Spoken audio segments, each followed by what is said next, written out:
Tema hari ini sesuai dengan pembacaan firman Tuhan tadi di Lukas pasal 10 ayat 17 dan 20. Mari kita kembali ke ayat tadi. Kita baca di ayat yang ke-20 saja. Mengatakan demikian. Namun demikian, janganlah bersukacita karena roh-roh itu takluk kepadamu. Tetapi bersukacitalah karena namamu ada terdaftar atau tertulis di surga. Saudara-saudara, teks firman yang kita baca ini adalah satu teks yang dimana Tuhan Yesus Kristus mengutus murid lain. Dia mengutus mereka dua pergi ke kota-kota yang ada di Israel untuk memberitakan kerajaan Allah sudah dekat. Nah, jadi mereka pergi berdua-dua. Masuk ke rumah orang kalau orang terima, ya kamu harus berterima kasih. Kalau orang bekasih kamu makan apa adanya, kamu harus mengucap syukur dan terima kasih.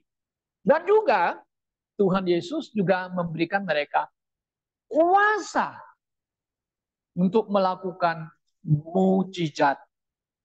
Jadi mereka berdua pergi untuk memberitakan kerajaan. Ada yang terima kamu harus menerima akan welcome daripada orang. Kalau mereka tidak mau terima, katanya, kamu harus kibaskan debumu dari kaki. Nah, saudara-saudara, cara ini untuk mengutus, untuk memberitakan kerajaan Allah yang sudah dekat, ada dipraktekkan oleh satu namanya gereja Mormon. Kalau saudara melihat di jalan, ada dua orang yang jalan pakai dasi, pakai kemeja putih, bawa tas, ada dua orang. Nah, Anda sudah curiga. Kalau bukan Mormon, ya saksi Yehova. Biasanya Mormon. Ya, selalu ngotok-ngotok pintu orang-orang ke rumah. Nah, mereka memakai teori ini. Dua pergi untuk katanya menginjil. Nah, saudara yang suka kasih dalam Tuhan. Setelah murid-murid ini pergi dan mereka kembali. Nah, mereka kasih tahu kepada Tuhan Yesus. Ya, kasih tahu bagaimana. Kalau saudara perhatikan di ayat yang ke-17, mereka lapor sama Yesus, ya, mengatakan, Tuhan, juga setan-setan takluk kepada kami demi namamu. Wah, luar biasa.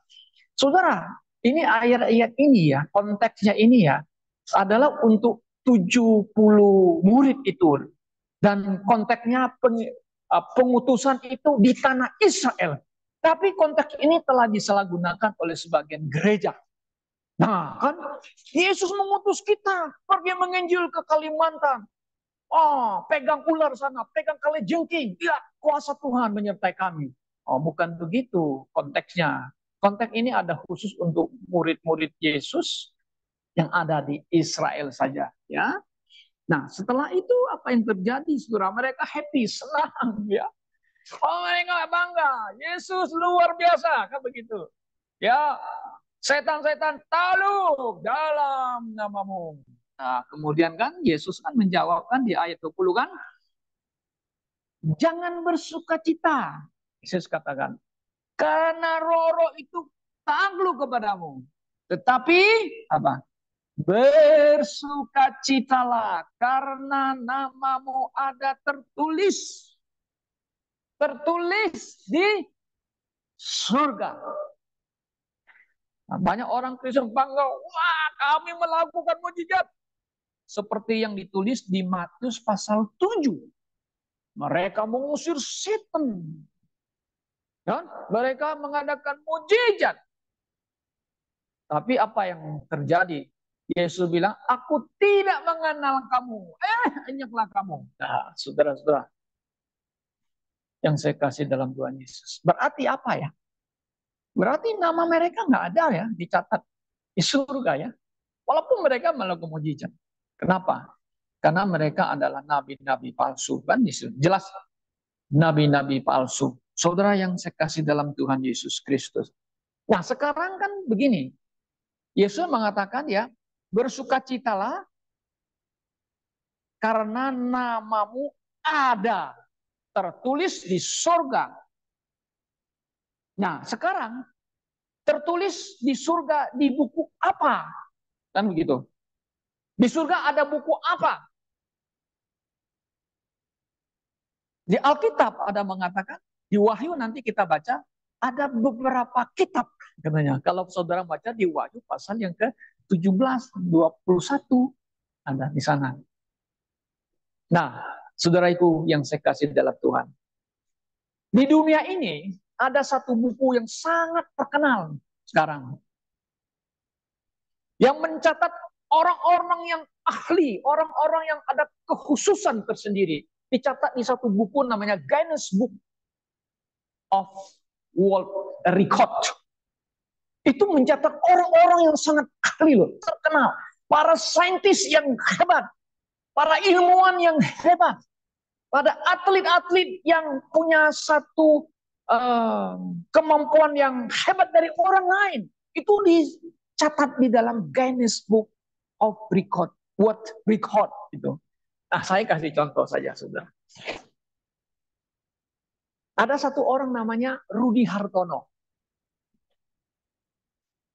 Kalau yang tua, kenal. Kalau anak muda, milenial dan Gen, wah ini nggak kenal ini. Kalau kita ini kenal, Pak Surya tahu. Siapa Rudi Hartono? Rudi Hartono itu adalah pembulu tangkis yang luar biasa. Keturunan orang Tionghoa. Dia menang Thomas Cup All England berturut-turut. Nah, kata berturut-turut sampai 7 kali. 7 kali number perfect number ya. Disandang oleh Rudi Hartono. Ya, dia menang Thomas Cup itu tahun 67. Wah, ini belum lahir. Saya baru umurnya, saya kalau tidak salah saya ada di SMP. Di SMA. Kenapa? Kalau Rudi Hartono sudah main bulu tangkis, ya dulu zaman dulu kita tidak ada TV. Kita hanya dengar radionya. Oh, kalau orang yang kasih komentar itu smash, game, suruh. Jadi kita dengar dia sudah poinnya dari Rudi Hartono, kita senang loh. Kita tidak lihat TV loh, tapi dengar dari radio. Nah itu. Asun tahu ya, dengar radio atau lihat TV? Belum ada TV ya? Radio kan? Waduh senang, kenapa? Rudi Hartono menang lagi. Dia menang berturut-turut loh, nggak ada jedahnya. Turut-turut, luar biasa. Maka namanya dicatat di Guinness Book of World Record. Wah, satu-satunya orang Indonesia yang ada cetak di dalam buku ini. Siapa yang ada cetak di dalam buku di World Record selain dari Hartono? Tidak ada. No. Nah, Rudi Hartono. Saudara ya, nanti dari buku World Record itu, waduh, luar hebat ya. Catat situ lu bangga nggak? Oh, bangga, senang nggak, happy nggak? Sukacita, oh sukacita luar biasa. Namanya terkenal. Ya, Rudi Hartono kan begitu, saudara ya. Ya, Rudi Hartono ini yang kita tahu dia seorang Kristen ya kan, percaya kepada Yesus. Nah, pasti kalau dia percaya kepada Yesus, wah, namanya akan dicatat di surga. Namanya di bumi sudah dicatat di World Record of World Record ya. Guinness Book of World Record. Kalau dia percaya Yesus, namanya akan dicatat atau tertulis di surga. Nah, di surga buku apa? Kita ngomong itu. Buku apa itu? Nah, saudara yang kasih dalam Tuhan Yesus, kita kembali ke Alkitab. Oke, mari kita kembali ke Alkitab. Oke. Nah, Alkitab, firman Allah, firman Tuhan yang kita punya sekarang, PL dan PB, kan begitu. Banyak menulis tokoh-tokoh iman yang hebat-hebat. Kan begitu ya. Dan juga ada tulis juga orang-orang yang jahat. Di Alkitab kan, nah, raja yang raja yang terkenal Firaun, ya, menganiaya atau membudakin orang Israel, ya, beratus-ratus tahun, ya, dicatat di Alkitab, kan begitu. Ada juga yang bengis kayak Raja Herodes, juga dicatat di Alkitab. Sudah, kalau kita lihat di Alkitab, ada seorang tokoh yang sangat terkenal, nabi besar, yaitu Musa, yang membebaskan umat Israel dari perbudakan di Mesir. Kalau sekarang, ya, kita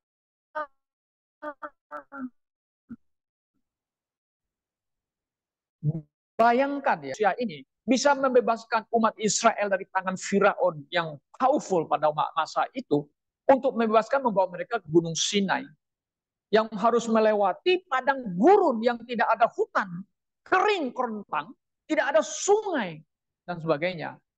Itu kurang lebih umat Israel hampir penafsiran orang hampir 2 juta orang. Bagaimana 2 juta orang itu dibawa dari Mesir, pergi ke Gunung Sinai, melewati padang gurun yang kering. Mau makan apa? Mau minum apa? Coba sudah bayangkan. Kok Musa bisa? Sampai hari ini orang bilang ini hanya dongeng, cerita dongeng aja kan. Tapi dicatat di Alkitab dengan Tuhan. Kita percaya. Nah, saya pernah pergi ke Mesir, ke Israel. Nah, menurut mereka, ini jalurnya lah. Jalur orang Israel lewat, katanya. Ya, kiri kanan nggak ada hutan, nggak ada pohon. Semuanya padang gurun. Siang hari begitu terik panas. Kalau malam hari itu katanya dingin. Nggak ada air, hanya ada sumur. Gitu loh. Anda bayangkan sumur kecil itu mana bisa cukup minum hampir 2 juta mulut, ya. Tiap hari satu orang minum berapa liter? Kalau satu orang oke lah. Sesuai dengan kesehatan, satu hari satu orang minum 2 liter atau 1 liter. Kalau badannya besar 2 liter, kalau badannya kecil setidaknya 1 liter lebih, ya. Nah, kalau 1 lebih mulutnya 2 juta, 2 juta liter air harus diminum, belum cuci, belum itu masak dan sebagainya. Dari mana airnya? Nah, memang ajaib, Tuhan pelihara mereka, saudara, kan? Tuhan pelihara mereka, nggak bisa bercocok tanam. Mau makan apa? Kan perlu gandum. Gandum dari mana 2 juta orang makan? Tuhan kirim apa? Mana dari surga. Luar biasa. Ya, nggak ada daging, mereka komplit. Tuhan kirim burung puyuh, mereka makan. Tapi sampai mereka itu ada yang makan-makan sampai apa namanya, nyangkut. Karena apa? Tuhan marah mereka, kan begitu. Ya, saudara. Nah, mengenai Musa dicatat di Alkitab, namanya hebat.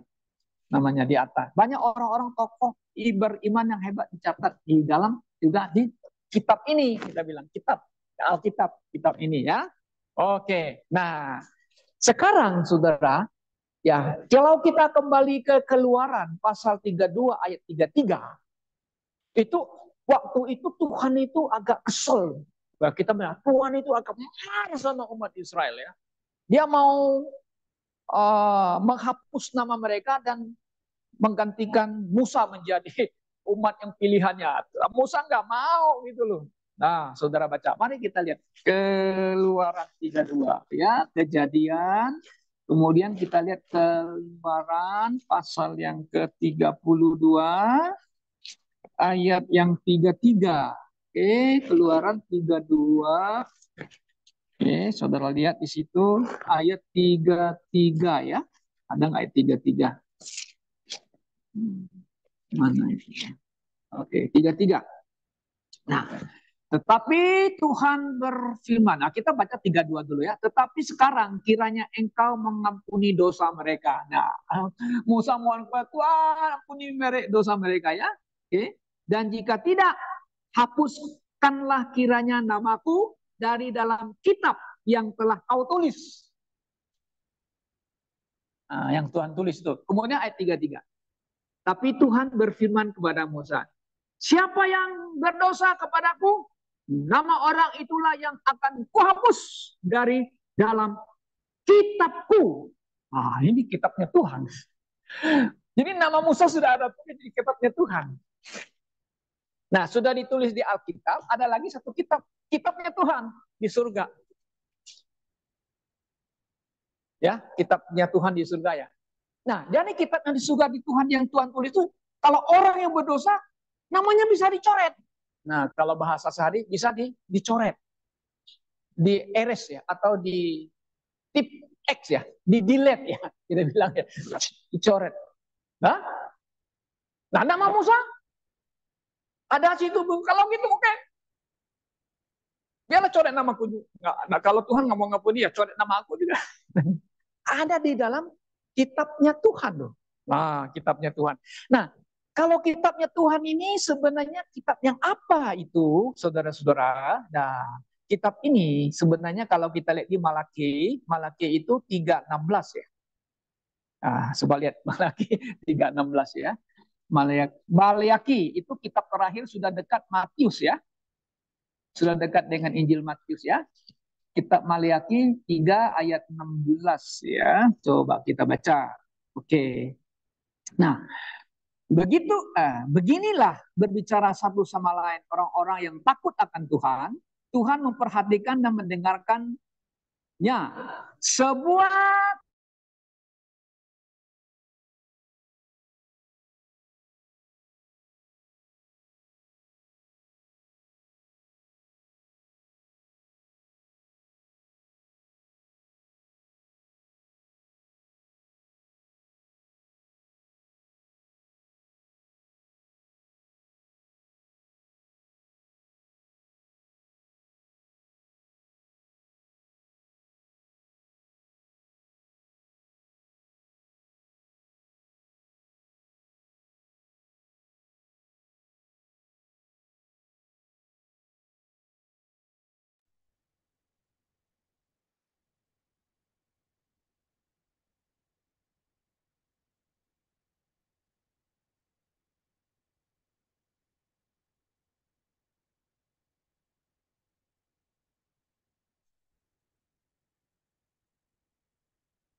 kita juga akan dicatat. Nah, kalau kita catat itu, kita bandingkan dengan Wahyu pasal yang ke-20. Nah, Wahyu 20, mari kita lihat. Ayat Wahyu 20 ayat yang ke-12 ya. Mari kita lihat ya. Wahyu pasal yang ke-20. Wahyu 20 ayat yang ke-12. Nah, saudara ini nanti terakhir ya. Di tahta putih itu, buku ini akan dibuka.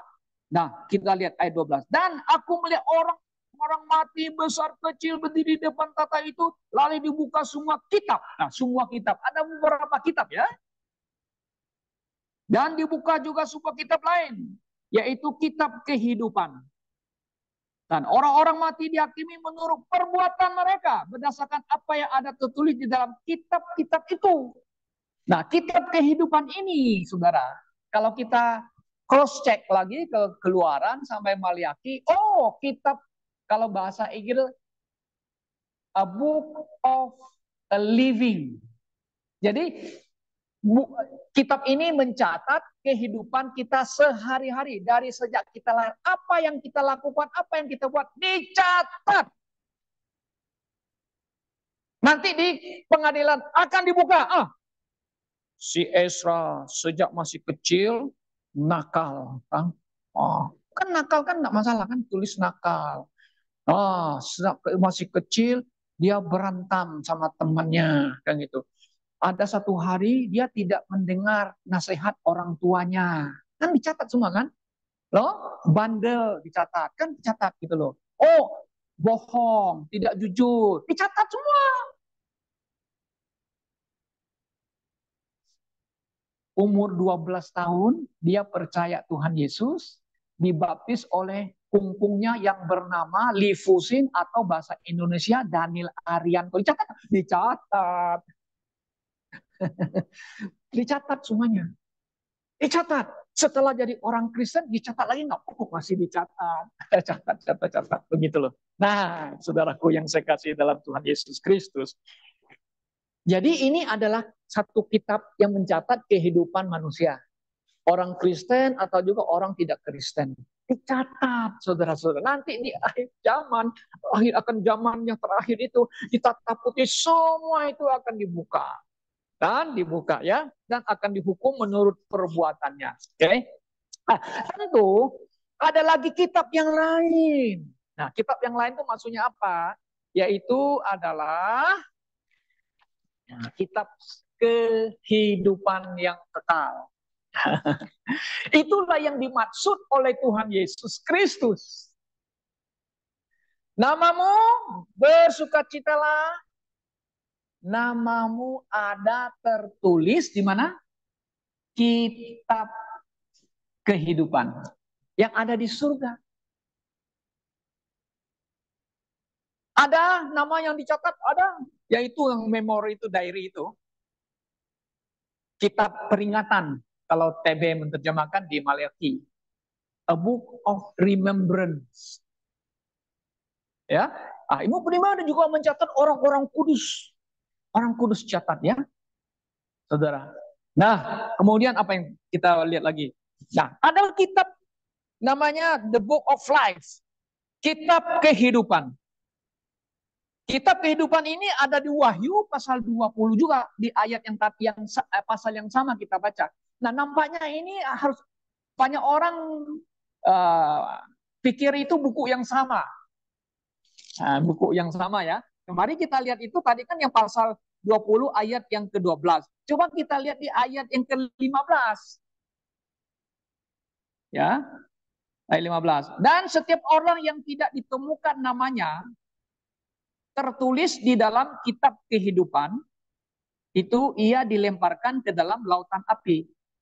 Nah, jadi memang kata ini kitab kehidupan, kata yang sama. Tetapi yang ini, yang kitab kehidupan ini adalah kitab yang the eternal life. Yang mencatat orang-orang yang takut kepada Tuhan. Orang yang percaya kepada Tuhan. Orang yang terima Yesus sebagai Tuhan. Diselamatkan. Dan namanya dicatat. Dicatat di kitab kehidupan. Gitu loh.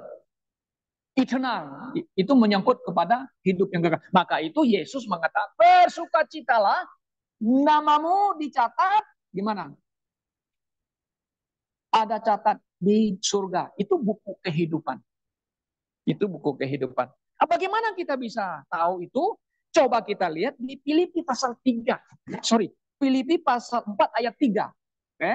Filipi, mari kita buka. Surat Filipi pasal 4 ayat yang ketiga. Nah, ini Paulus yang ngomong. Ya, Paulus dapat inspirasi dari Roh Kudus. Ya, mari kita baca di ayat yang ketiga. Oke. Bahkan ku minta kepadamu juga Sun Gos, temanku yang setia. Tolonglah mereka.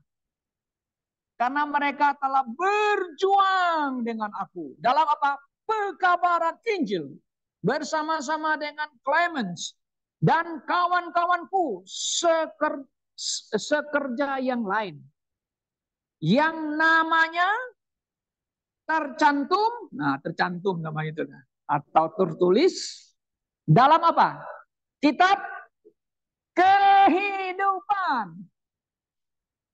Lalu kitab kehidupan itu kitab apa sebenarnya? Ya kan? Nah, kalau saudara membaca lagi, ini ada hubungannya dengan kitab anak domba Allah. Ya, karena kitab anak domba Allah itu saudara bisa baca di Wahyu. Ya, di Wahyu ya. Di Wahyu pasal yang ke 21 ya. Coba, saya di sini ada tulis kitab kehidupan yang ada di kitab Wahyu pasal 20 ayat yang ke-27. Nah, saudara baca ya, ayat 27 coba kita. Tapi tidak akan masuk ke dalamnya sesuatu yang najis. Oh, sudah pasti. Nah, atau orang yang melakukan kekejian atau dusta, tapi hanya mereka yang namanya tertulis di dalam kitab apa? Kehidupan. Anak domba Allah. Nah, kitab kehidupan yang tadi kita baca dengan yang di ayat sini yang kita baca ditulis saya anak domba Allah, itu artinya saudara dan saya yang di dalam dispensasi anugerah, saudara percaya kepada Yesus, dia adalah anak domba Allah yang menanggung dosa dunia. Kalau saudara percaya kepada dia, maka nama saudara ditulis di dalam buku kehidupan anak domba Allah. Memang kadang-kadang kita bingung, kok di sini disebut buku kehidupan, di sini buku kehidupan, dari sini disebut buku kehidupan atau kitab kehidupan anak domba Allah. Ini ada satu match-nya, sinkron supaya kita paham. Oh, maksud Yesus yang ada di Lukas. Nah, kita kembali Lukas pasal 10, bersukacitalah, namamu ada tertulis di surga. Nah, buku apa itu? Ya, buku kehidupan. Kalau kan namamu hanya tertulis ada di dalam diary, itu akan kehidupan kamu diary itu dicatat oleh Tuhan. Nah, satu hari kalau Anda tidak percaya kepada Tuhan Yesus dan namamu tidak ada tertulis dalam buku kehidupan anak domba Allah, kamu itu nanti akan diadili di dalam tahta putih. Buka itu. Ini hidupmu lo sejak kamu lahir. Apa yang kamu lakukan? Lihat, kamu nggak ada percaya Yesus. Nah, saudara, namamu nggak ada. Kau akan dibuang ke neraka selama-lamanya. Nah, bagaimanakah? Kau ada kemungkinan nggak nama orang Kristen yang sudah ditulis dalam buku kehidupan, lalu namanya bisa dicopot, kita bilang, di-delete, dihapus. Bisa nggak? Ada kemungkinan bisa nggak? Di zaman dispensasi anugerah, kan sudah kita mengatakan, keselamatan saya terjamin ya. Berarti nama saya tidak akan mungkin. Tapi, waktu masuk ke dalam masa antikris, tribulasi 7 tahun yang kita percaya. Nah, waktu gereja sudah diangkat, di zaman tribulasi, orang-orang kalau mau selamat, dia harus tetap percaya kepada Yesus, dan dia tidak boleh ambil nomor angka binatang 66.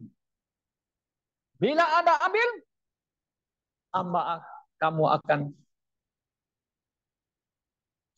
tidak tercatat namamu di dalam buku kehidupan. Tapi kalau kamu percaya sampai mati, setia sampai mati, kamu akan diselamatkan dan namamu akan tercantum di buku kehidupan. Nah, mari kita lihat di Wahyu pasal 3 ya. Ayat 5 ya. Betul nggak situ ayatnya ada? Wahyu pasal 3 ayat 5 ya. Nah, di sini kita lihat. Barang siapa menang, ia akan kukenakan pakaian putih yang demikian. Aku tidak akan menghapus namanya dari kitab kehidupannya. Ada kemungkinan kan bisa dihapus kan? Nah, kan dihapus dalam kitab kehidupan. Kitab kehidupan ini, ya catatan itu, diary itu, ya mendapat. Melainkan aku akan mengakui namanya di hadapan Bapakku dan di hadapan para malaikat. Setiap bertelinga hendaklah ia mendengar apa yang dikatakan Roh kepadaku. Nah, saudara, jadi ini ada hubungannya dengan tribulasi. Ya, namamu yang sudah catat bisa dicoret. You menyangkal Yesus. Nah, makanya di tribulasi, you tidak boleh nyangkal Yesus. You harus percaya kepada Tuhan Yesus. You tidak boleh ambil angka 66 itu. You ambil, you habis. Namamu dicoret. Nah, jadi saudara yang saya kasih dalam Tuhan. Jadi gereja kita percaya bahwa keselamatan kita dalam Tuhan Yesus terjamin. Ya, ingat. Kalau sudah terjamin berarti nama saya terjamin dalam kitab kehidupan itu sudah dicatat. Ya, sekalipun Anda mungkin kita berdosa kepada Tuhan, keselamatan kita hilang, tapi apa yang hilang? Pahala kita, rewards kita akan hilang. Bukan keselamatan kita hilang. Nah, ini adalah ajaran firman Tuhan yang kita yakini bahwa saudara kalau ada dalam Yesus Kristus, saudara percaya Yesus anak domba Allah, maka nama Anda tertulis di dalam kitab kehidupan anak domba Allah. Saudara yang saya kasih dalam Tuhan Yesus, apakah saudara yakin percaya? Apakah saudara percaya nama saudara benar ada tertulis di surga? Jangan hanya tertulis aja di bumi. Banyak orang yang hebat-hebat, namanya hanya tertulis di Guinness Book of World Record. Wow, hebat-hebat. Nama Einstein. Orang pinter, jago, MC2. Rumus jangan. Einstein hebat namanya. Penemu obat-obatan yang hebat-hebat. Nama catat semuanya di situ. Tapi itu hanya catat sementara di bumi ini yang tidak abadi kekal. Nama Lee Kuan Yew dicatat dalam sejarah, dalam buku yang sejarah Singapura dan dunia. Mengapa? Singapura pulau kecil, tidak ada sumber alam, tapi bisa menjadi negara makmur dan kaya. Saudara. Ini Singapura. Siapa yang bikin Singapura bisa kaya dan makmur? PM Lee Kuan Yew. Wah, namanya tercatat di yes, orang tahu semua. Lee Kuan Yew hebat. Yes. Tapi sayang, dia hanya catat di buku dunia ini, tapi tidak dicatat di surga. Kenapa? Karena dia tidak percaya kepada Tuhan Yesus. Nah, ini yang kita sayangkan kan? Saudara percaya Yesus, nama saudara ada catatan tercatat di dalam buku kehidupan anak domba Allah. Apakah saudara yakin nama Anda tercatat di buku kehidupan? Kiranya Tuhan menolong kita. Tuhan memberkati kita. Mari kita berdoa.